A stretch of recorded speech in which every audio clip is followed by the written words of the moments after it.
জিওগ্রাফিতে net JRF clear করার জন্য আজ আমরা বাংলায় পড়া শুরু করব কন্টিনেন্টাল ড্রিফট থিওরি। পড়তে তো হবে বাংলাতে, কিন্তু অবশ্যই পরীক্ষার প্রস্তুতির জন্য ইংলিশে বিষয়গুলো জানতে হবে এবং পড়তে হবে, কেননা কোশ্চেন ইংলিশে এবং হিন্দিতে দেওয়া থাকবে। হিন্দিতে বাঙালি ছাত্রদের জন্য অত্যন্ত কষ্টকর অনেক সময়, তাই বাঙালি স্টুডেন্টদের জন্য বাংলায় পড়ানো হবে এই চ্যানেলে। Target net JRF.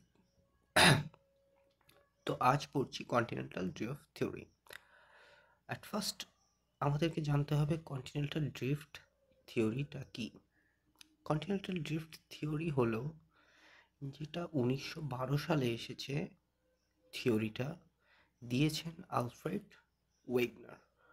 Alfred Wegener অবশ্যই মনে রাখতে হবে, এটা শর্ট কোশ্চেন বা এইটা এমসিকিউতে আসতে পারে। আলফ্রেড ওয়েগনার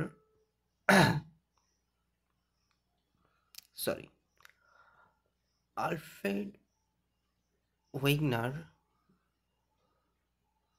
1912 সালে কন্টিনেন্টাল ড্রিফট থিওরিটি দিয়েছেন। তিনি কন্টিনেন্ট মুভমেন্টের কথা বলেছেন, কন্টিনেন্টগুলোর মুভমেন্টের কথা বলেছেন, এবং এগুলো মুভ করছে কিসের উপরে? ওশেনের উপরে। তিনি বলেছেন ওশেনের উপরে কন্টিনেন্টগুলি মুভ করছে, বাট এটা রিয়েলে সম্ভব নয়। তো তিনি কন্টিনেন্টাল ড্রিফটের ফার্স্টেই কয়েকটি স্টেজের কথা বলেছেন। স্টেজগুলি কি কি?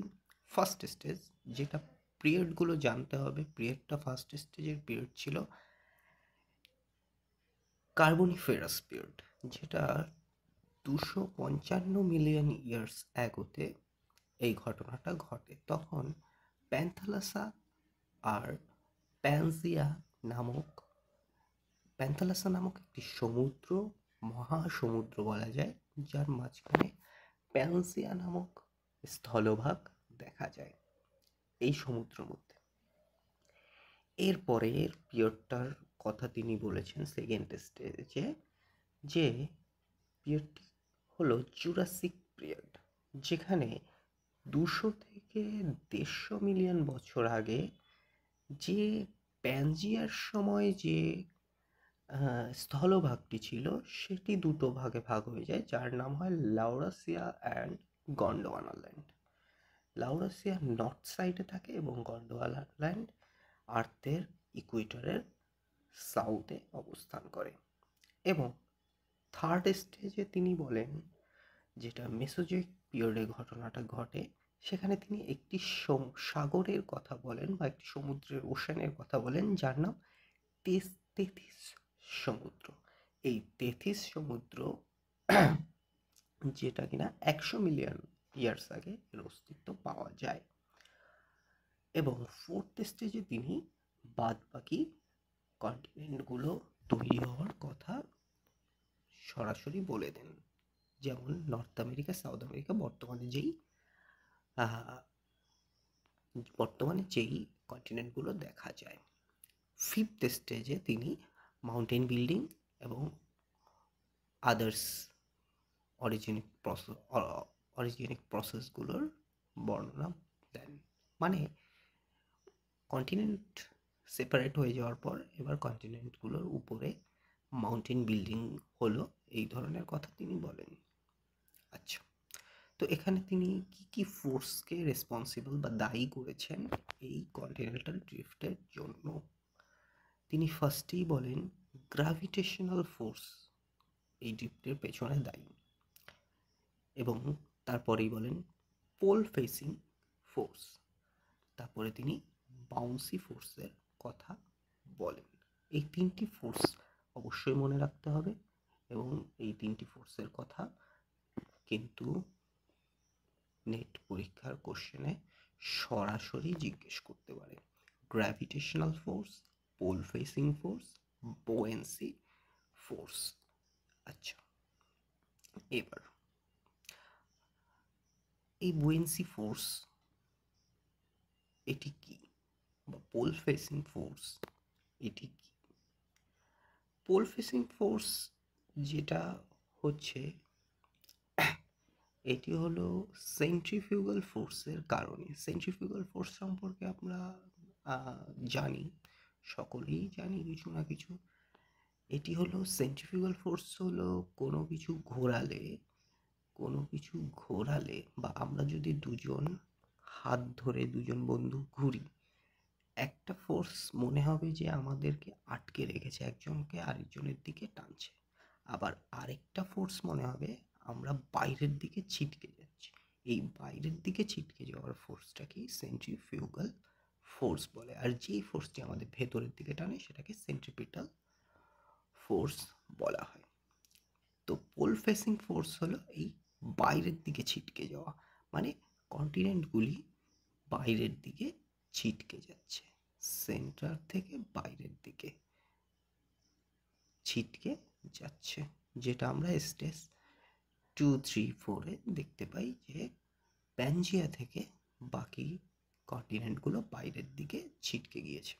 ওকে, এরপরে বুয়েন্সি ফোর্সটা কি? বুয়েন্সি ফোর্সটা হলো কোনো একটা অবজেক্টকে যদি কোনো ফ্লুইড, যেই ফ্লুইডটার ডেন্সিটি অবজেক্টের থেকে বেশি, তাকে ডোবাতে যাই সেই ফ্লুইডের ভেতরে, ফ্লুইড মানে লিকুইড বা থকথকে কিছুর ওপরে, যেটা মেইনলি ওয়েগনার বোঝাতে চেয়েছেন যে ওশানের ওপরে বা ওশানের জলের ওপরে যদি আমরা কোনো একটা অবজেক্টকে ডোবাই, অবজেক্টটি হলো এখানে কন্টিনেন্ট, কন্টিনেন্টটা ওশানের উপরে ভেসে আছে এবং ওশানের ডেন্সিটি এই কন্টিনেন্টের ডেন্সিটির থেকে বেশি, তাই কন্টিনেন্ট ওশানের ভেতরে যে প্রেশারটি দেয় তার থেকে বেশি প্রেশার ওশান কন্টিনেন্টের ওপরে দেয়, তাই কন্টিনেন্টটা ভেসে থাকে, উপরের দিকে ভাসিয়ে রাখে কন্টিনেন্টটাকে। এটাকে তিনি বুয়েন্সি ফোর্স বলেছেন, বা এটিই বুয়েন্সি ফোর্স, এটি হলো বুয়েন্সি ফোর্স।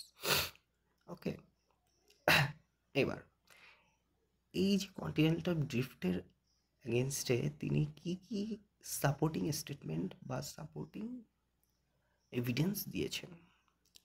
ম্যাচিং অফ কন্টিনেন্ট, তিনি জিগস অফ ফিটের কথা বলেছেন যে কন্টিনেন্টগুলোকে যদি একসঙ্গে আনা যায় দেখা যাবে একটা আরেকটার সঙ্গে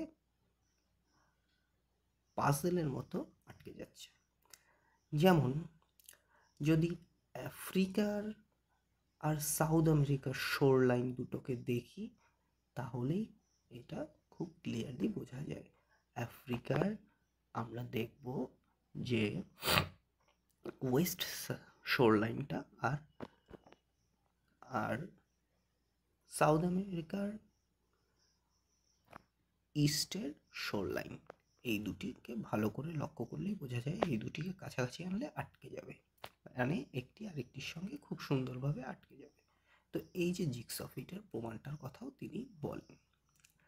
এরপরে rocks of the same age, তিনি এই আফ্রিকার কোস্ট লাইনে আর এবং সাউথ আমেরিকার কোস্ট লাইনে একই সময়কার কিছু রক্স দেখতে পান।